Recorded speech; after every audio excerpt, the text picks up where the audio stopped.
All right, let's go ahead and get started. So this is going to be a tutorial for getting onboarded to Scholastica as an editor. So the first thing you want to do will be to log into Scholastica.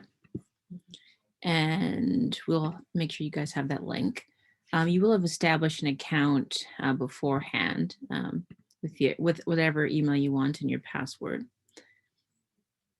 And the first thing you'll see is the landing page, and you'll have a profile that you'll be able to complete on the left, as well as some other informational things on the right. Not super important. And then as you become more active as an editor, you can see the karma you have in terms of the number of reviews you have. And if you happen to actually author a number of articles, then you can actually see some of that activity there as well. So the first thing you'll do is go to My Journals, and you should have Harvard Public Health Review dashboard pop up. On the left side, you'll see a to-do list. So as you fill out things that you wanted to do and remind yourself to do in the journal, it'll appear here. And manuscript assignments, as you assign yourself and you are assigned to manuscripts, you can see every single article that may be in different processes, different stages of the review, that may have either no reviewers, some that have been submitted, some where reviewers have been invited, etc. And then on the right, you have all of the activity that's going on in the journal. So it's a very nice preview into what's been going on throughout by other editors. So the first thing you'll do is go to Manuscripts. And what I'll actually do, because you'll want to look at it this way. So all manuscripts that have been assigned to anyone, you can see this way. And we have author, the title, which editor it's been assigned to, when the manuscript was submitted, the status that the manuscript is under, and then ratings. So when a reviewer rates them, you can get anywhere from 1 to 5 stars. And the first thing you're going to do is find a blank space from an article that you may be interested in. So it looks like there aren't too many available on this page. It looks like one only is available. So say you pick this one, you would scroll and you would find your name, and that would assign you to the article. And Scholastica will let you know that you've been assigned as an editor. If I want to go ahead and read it, I click on it. And then I can see that, as again, I'm the assigned editor. I can look at the author details, as well as the abstract, the number of words within the particular article, and then there are different things you may want to download, such as actual manuscript, different figures, and this is a cover letter that the author happened to submit as well. Not every single manuscript will have all of these files. There might just be one file, there might be multiple files, so just for you to know that as well. So it's a very simple navigation. To read it, you go here. To write a review, you can go here. And as an editor, you don't necessarily have to write a review, but if you decide to, you can use this button. And then to make a decision about it, you would go here. So the first thing you do after you've assigned yourself as an editor is you go to Read Manuscript. And the manuscript pops up, so you can read it in this type of view, or you can download it as a Microsoft Word and/or document. Once you've read it, then you can go back here and say you want to, if you decide you want to write a review, you can click on this button. And we have a number of questions that it leads you through. You can rate it. You can decide if you want to accept, revise, and submit, resubmit, or reject. And then you have a number of other things as well. Comments that you leave as the editor. You don't have to leave any comments to yourself, so you could put NA there if you'd like. We rate the manuscripts in terms of its relevance to scholarly literature, its how professionally well it's written, its research methodology, literature review, and its significant, whether or not it has a significant contribution to scholarship. And then a number of open response questions related to timeliness and importance of the submission, its appropriateness for the journal, its clarity, its use of empirical or qualitative evidence, whether or not it's balanced and logical, its flow of language, as well as its implications for health policy and practice. And then comments you can give to the author to further strengthen it.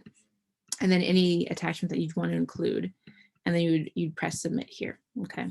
That's if you yourself want to do the review. And when you're inviting reviewers, that's exactly what they will be looking at. If you ever decide to just read the manuscript and then assign reviewers, then you would go here And you can go ahead and invite reviewers. And you'll see a number of different reviewers that populate. So you can see a number of different reviewers here. I think we have like at least 10 pages of them. And each reviewer has a photo, what institution they're affiliated with, and then they'll have some tags in terms of the things that they're interested in as well as their specialty.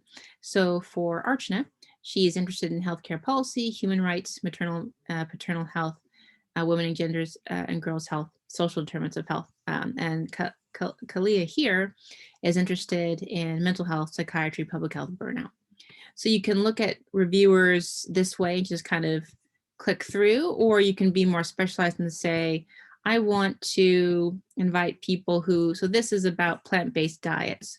So maybe I want to look for a reviewer that specializes in nutrition. So I go ahead and put that in spacebar and I search it.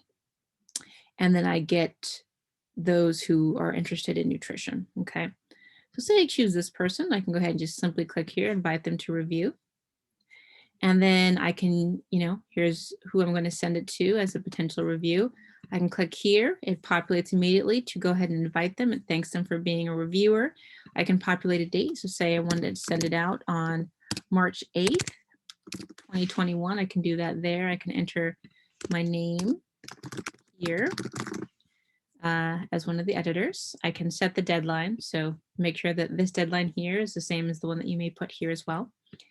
And then you'll note that the reviewer has the option to accept and decline this. Okay, so you just know that that will be what they're looking at, and then you can send that invitation. I won't do that here, but just so you know, that is the possibility to do that. You can also invite someone by email as well, just so you know that's an option. And then other Scholastica users, but we don't tend to use that since we have our populated set of reviewers. So I'm actually going to click out of this, just so you see some other things. So discussions, say you've already established a working relationship with the author, you can have discussions with them. So all within Scholastica, it'll be like little emails that you can send them. You can attach files and talk to them. You can also talk to your reviewers. So click here if you've actually selected reviewers, which we haven't here. But so say for the author here, they're highlighted, and any other editors that you might want to get that email, they can, but you can also make it so that it's just particular to the author.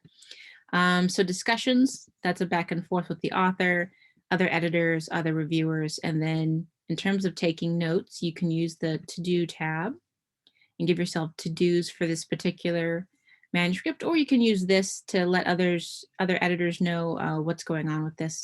And then you have your activity history. It's all pretty simplistic and intuitive, so just, this panel over here, and then those 3 buttons as well. Going back to manuscripts, because this gets you back to where we were before, just so you guys will know, if, say, for instance, we want to create tags, like how you see this tag here, we can click on this. So it highlights a particular article, choose an action, and then we can assign a tag, click here. There's a number of tags pre-populated, but we can also add our own tags if we'd like, and then click save as well. I'm not going to go ahead and do that, but just so you understand. And then the way that you can navigate that, so let me click out of here. So say I just want to see all the articles by myself, so I can go to manuscripts assigned to Candace. Oops.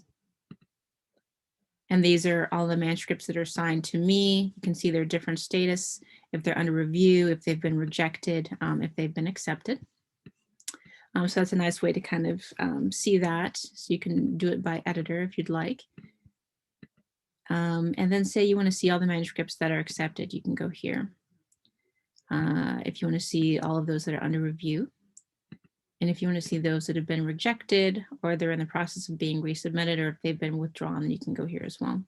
And then to always come back to the regular page, make sure you show all, and then you show manuscripts assigned to anyone. And then when you log in, just make sure you fill out your profile on your account, that you have a picture here, and you put your own tags in terms of your own expertise. And the last thing I want to show you is that we do have a way of tracking how editors are doing. So under analytics and under editor analytics. Scholastica will allow us to see how people are progressing. So all of the editors for Harvard Public Health Review are here with their beautiful pictures. And so you can see how many manuscripts that they're reviewing at any given time.